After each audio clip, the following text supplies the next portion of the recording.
Bonsoir à tous et bienvenue. À la une, la décrispation du climat sociopolitique ivoirien.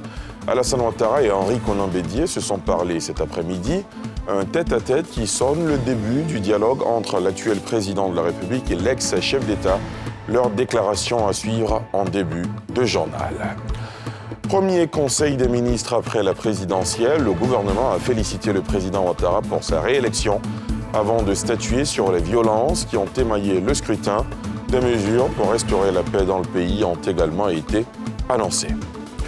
Et puis à l'étranger, les réactions suite à l'élection de Joe Biden aux États-Unis. De nombreux Africains qui ont salué la victoire du candidat démocrate espèrent une amélioration de la relation entre les États-Unis d'Amérique et l'Afrique. Alassane Ouattara et Henri Konan Bédié ont brisé la glace de la méfiance ce mercredi. Les deux leaders politiques se sont parlé cet après-midi dans l'enceinte du Golf Hotel d'Abidjan, un tête-à-tête qui sonne le début du dialogue entre l'actuel président de la République et l'ex-chef d'État et de façon générale la décrispation du climat sociopolitique ivoirien. Le reportage de Pierre Dipomelin et Fulgence Kissiedo. Ils ne s'étaient pas parlé depuis plusieurs mois. Le mur de la méfiance, mais aussi de la défiance, est désormais brisé après ce tête-à-tête entre le président de la République Alassane Ouattara et celui qu'il appelle son aîné, l'ancien chef d'État ivoirien et président du PDCI-RDA, Henri Konan Bédié. Le lieu choisi est bien symbolique, l'hôtel du Golfe, là où deux hommes ont mené un combat commun dans un passé récent, à la conquête du pouvoir d'État. Un peu plus de 30 minutes d'échange pour asseoir les bases d'un dialogue permanent au prix de la paix.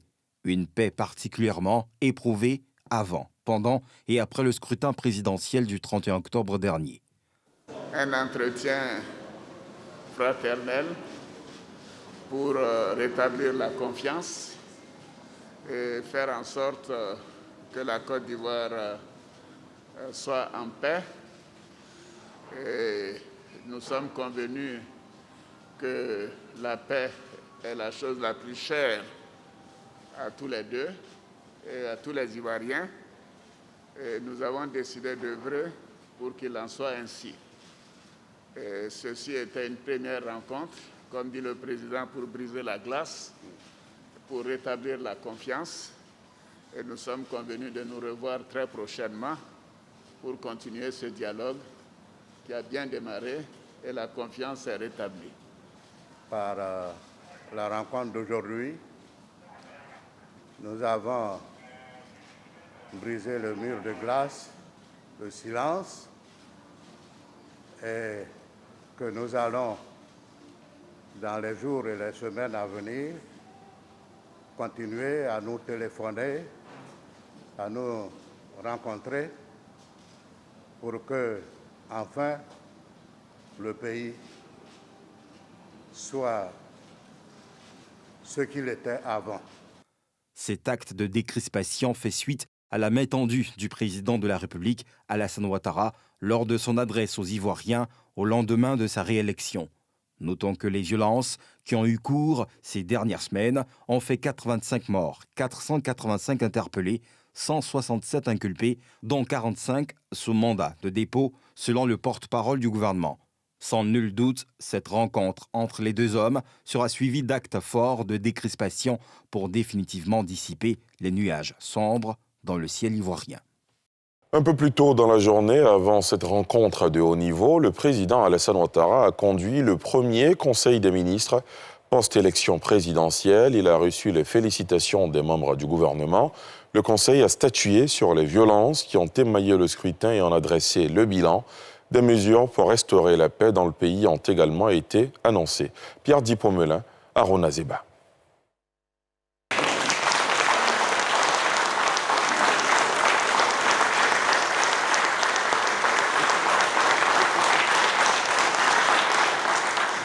Ambiance d'une rentrée des classes de retrouvailles, ce mercredi à la reprise du Conseil des ministres, qui avait fait une pause de plus d'un mois au profit de la présidentielle.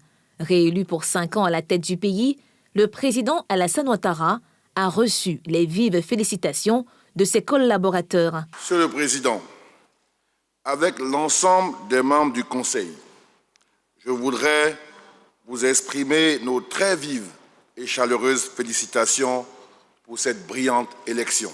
Avec les membres du gouvernement, je veux vous dire notre grande fierté pour ce plébiscite que consacre le vote en votre faveur de plus de 3 millions de nos compatriotes. Pour le président, cette confiance renouvelée des Ivoiriens est une exhortation à poursuivre le travail entamé depuis 10 ans. Je me réjouis du soutien et de la confiance renouvelée de nos concitoyens, à qui je réitère mes sincères remerciements. Je l'accueille comme une exhortation à poursuivre les actions de paix et de développement que nous avons entamées ensemble depuis bientôt 10 ans. Je tiens à vous féliciter pour l'important travail accompli par le gouvernement pour permettre la tenue effective de ce scrutin conformément à la Constitution. Les violences qui ont émaillé la campagne et le vote n'ont pas échappé au Conseil des ministres. Le porte-parole du gouvernement fait le point de la situation. Au bilan que nous tirons avec compassion et regret, 85 morts pour la substance, dont 34 avant, bien sûr, l'élection, 20 pendant les élections et 31 personnes décédées après les élections. Donc, vous noterez aussi 484 blessés, dont certains éléments des forces de défense et de sécurité. Pour l'essentiel, les localités impactées sont Dabou, Divo, Daoukro, Yamsokro, Bongwanou et Tumodi. 225 personnes ont été interpellées, 167 inculpées, 45 sont sous mandat de dépôt. Au vu de tout cela, en vue de contenir les débordements et limiter les conséquences de ces troubles à l'ordre public, et des mesures ont été prises par le gouvernement. En substance, le déploiement d'un dispositif de maintien d'ordre au niveau national. Vous avez aussi relevé le lancement de l'opération Le Barrissement de l'éléphant, l'instauration d'un couvre-feu dans certaines localités telles que Bonoa, Divo, Ndoussi, Bongwanou, Dabou, Tumodi, Daoukro et Mbato. Comme indiqué dans son adresse à la nation, après sa réélection, le président Alassane Ouattara rencontre quelques heures après son aîné Henri Konan Bédié pour tenter de fumer avec lui le calumet de la paix. Quelques heures après cette rentrée du gouvernement, le Premier ministre Ahmed Bakayoko a eu un entretien avec Jean-Christophe Béliard, ambassadeur de France en Côte d'Ivoire, nouvellement installé dans le pays. Nadia Edja, Harouna Zeba. C'est une première rencontre qui a permis à Ahmed Bakayoko, Premier ministre, et Jean-Christophe Béliard, ambassadeur de France nouvellement en fonction à Abidjan, d'asseoir les bases de cette nouvelle collaboration. L'ambassadeur de France, rappelant les progrès économiques réalisés par la Côte d'Ivoire au cours de ces dernières années, a insisté pour l'instauration d'un climat de paix dans le pays. Il s'est réjoui de la rencontre initiée entre le président élu Alassane Ouattara et l'ex-président Henri Konan Bédié. Aujourd'hui est une journée importante pour la Côte d'Ivoire. Cette rencontre entre le président de la République et l'ex-président Bédié est certainement utile. Et nous, en tout cas, la France, on l'a appelé de nos voeux, on l'a espéré, puisque ce que nous voulons, ce que nous espérons pour ce pays, c'est la sérénité, c'est la paix. Au sorti de cette réunion, Ahmed Bakayoko n'a pas manqué de rappeler l'importante collaboration qui existe entre les deux pays. Et je dis ma disponibilité à M. l'ambassadeur de poursuivre sur les sillons qui ont été tracés par tous nos dévanciers. Et je lui souhaite en tout cas la bienvenue et j'espère qu'avec lui, nous allons pouvoir poursuivre tous ces grands projets que vous connaissez, qui sont portés par le CDD et également dans d'autres domaines. Notons que la France est un partenaire historique et multisectoriel de la Côte d'Ivoire. C'est le 6 novembre que le nouvel ambassadeur a présenté ses lettres de créance au président Alassane Ouattara. Dans le cadre de la construction du 4e pont d'Abidjan, plusieurs sites de relocalisation devant abriter une gare routière et des populations impactées par le projet sont en phase d'aménagement. La Géroute, à travers le projet de transport urbain d'Abidjan, PTUA, a initié ce matin une visite de ces espaces de recasement, 2 sites au total, dont celui du P424 d'une superficie de 5 hectares et Songon de 12 hectares. Les précisions de Yeli Traoré et Tanguy Konan. PK24, c'est ici le site de relocalisation de la gare routière de camions poids lourds en face de Boribana. Cet endroit étant dans l'emprise du 4e pont d'Abidjan, le projet de transport urbain d'Abidjan a, de commun accord avec les transporteurs, commencé la construction d'une nouvelle autogare moderne, au grand bonheur des bénéficiaires. Nous pouvons dire aujourd'hui que les nouvelles sont bonnes. Les nouvelles sont bonnes pour les transporteurs, les nouvelles sont bonnes pour les populations. Dans la mesure où les travaux qui sont menés ici en ce moment sont des travaux de dernière génération. Tout est mis en œuvre pour que le parc soit sécurisé avec toutes les commodités. Et c'est ce que nous attendons. Et tout ça est fait pour que véritablement on ne puisse pas, à partir de notre travail, stationner les véhicules désormais n'importe où, au risque donc d'être dans des endroits qui peuvent provoquer des accidents. Ce nouveau site, répondant aux normes et exigences techniques, sera livré en janvier 2021. Ce site aujourd'hui comprend un parking qui pourra prendre entre 250 et 300 poids lourds. L'aménagement de ce site a un taux d'avancement de 70% et nous comptons finir en fin décembre 2020. Et tout est mis en œuvre pour que ce projet puisse se tenir dans le délai. Le site de Songon, d'une superficie de 12 hectares, a été choisi comme site de recasement des personnes affectées par le chantier du 4e pont. D'un coût global de 5 milliards de francs CFA, il devra permettre le logement dans des conditions décentes des personnes qui vivaient sur l'emprise du chantier du nouveau pont.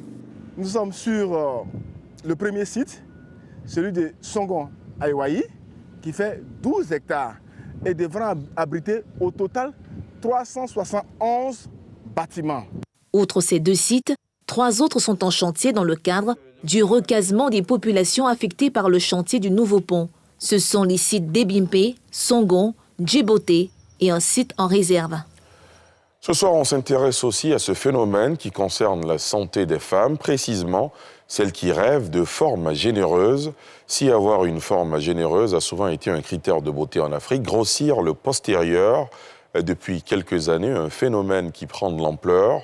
Dans leur quête de beauté, beaucoup d'entre elles ont de plus en plus recours à des produits de tout genre pour s'agrandir la hanche et les muscles fessiers. Des sirops ou comprimés en passant par des pommades, tout y passe. Au-delà de l'esthétique que recherchent les femmes qui s'adonnent à cette pratique, ces produits sont-ils sans conséquence? Toutes les réponses dans ce dossier de Nadia Edja, Fulgence Kissiedou et Tanguy Konan. Quand l'artiste Mewé sortait cette chanson magnifiant les rondeurs de la femme, on était tous loin d'imaginer l'ampleur que prendrait la mode des postérieurs très généreux.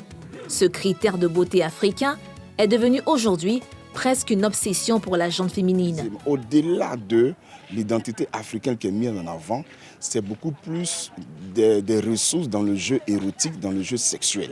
Donc dans l'imaginaire sexuel, une femme qui a une poitrine développée, qui a des fesses bien bombées, peut participer efficacement au jeu érotique. Pour atteindre cet idéal, les femmes n'hésitent pas à s'en donner les moyens. Ce matin, Assetou Kawa vient se procurer du kaolin grossissant auprès de cette vendeuse découverte sur les réseaux sociaux. Après environ 1 mois, elle se dit satisfaite des premiers résultats. Avant, quand on me parlait de ça, je négligeais. Mais quand j'ai commencé à utiliser, j'ai vu que c'était tellement bon. Donc moi-même, je suis tombée dedans. Mais je pense qu'il y a un changement. Franchement, il y a un changement. Le produit est vendu à 1000 francs CFA l'unité. Selon la vendeuse, il serait à base de plantes et sans effet secondaire. Il n'y a pas d'effet secondaire. Ce sont des plantes naturelles qui poussent un peu partout. On a l'habitude même de manger certaines plantes comme la feuille de patate parce que je l'utilise aussi dedans. Ça fait grossir. Ça fait grossir les fesses, les seins et même les hommes l'utilisent. Seul bémol, il faut user de patience et espérer qu'il fonctionne sur soi. Beaucoup de personnes ont pris, il y a certaines personnes que ça allait avec elles, parce que ça dépend de l'organisme de tout un chacun. Quand une personne vient prendre, je lui dis d'utiliser pendant 1 mois. 1 mois, au bout de 1 mois, il y aura quelques changements. Si la personne est constante, il y aura le fait qu'elle souhaite avoir. Comme Ruth, qui a démarré en mars dernier, ils sont nombreux à s'orienter vers le business des produits grossissants. Au marché de Marcory, Junior Quadio, investi dans ce business depuis 2007, affirme vendre des pommades sans nocivité composées de produits naturels tels que le beurre de karité ou encore de la crotte d'éléphant. C'est ma grand-mère qui m'a montré. Au début, ils vendaient les sirops, les comprimés là, mais quand ils prennent là, ils grossissent par leurs joues, aucun effet. C'est les pommades qu'on frotte. Maintenant, elle a lu que ça arrive à toi, que tu veux, tu arrêtes. Je travaille beaucoup avec les produits naturels. Un peu comme beurre de qualité, acmi frais et puis caca d'éléphant. Ces pommades sont vendues entre 15 et 20 000 francs CFA et s'arrachent comme de petits pains. Pourtant, à l'en croire, ses clientes préfèrent taire le secret. On est dedans. Il y a beaucoup de clientes même. Italie, France, Nantes, tout ça là. Je viens prendre un groupe, aller revendre. Puis les clientes, il y a beaucoup elles ont un peu honte. Et puis c'est les choses, on fait un peu de façon discrète. Et pour cause, cette pratique est inadmissible pour bon nombre de personnes qui disent préférer le naturel. Femme messe là, moi c'est pas mon goût, moi j'aime femme chanfon. C'est vrai qu'il est important de vouloir plaire, mais jusqu'à ce degré-là, je ne trouve pas que c'est nécessaire. Parce que la personne qui vous aime doit vous prendre comme vous êtes. Mais pourquoi vouloir être quelqu'un d'autre? Donc s'il va avoir plus de fesses, qu'il aille chercher là où il y en a plus. C'est pas plus simple. Une idée que soutient ce sociologue spécialiste des questions de santé. La conscience sanitaire est très très faible sur ce genre de personnes. Et pour preuve, vous allez voir que combien d'Ivoiriens font le bilan de santé. Donc il y a un problème de conscience sanitaire. Ce n'est pas des produits qui sont sans conséquences. Tant qu'on n'a pas vérifié le niveau de toxicité de ces produits, on ne peut pas dire que c'est des produits naturels sans conséquences majeures. Si ces produits semblent donner des résultats probants à certains clients, les spécialistes sont unanimes. Ils pourraient être à l'origine de problèmes de santé en allant de la simple irritation de la peau à des conséquences plus graves comme le cancer. Dans l'actualité sportive, l'ancien président de la Fédération ivoirienne de football FIF, qui fait acte de candidature à la présidence de la Confédération africaine de football CAF, a rencontré cet après-midi des présidents de clubs de football proches du candidat à la présidence de la FIF, Yacine Idriss Diallo, avec pour objectif leur présenter son projet de candidature afin de bénéficier de leur soutien. La précision de Salifia Lekwe et Doria Gloire Yedo.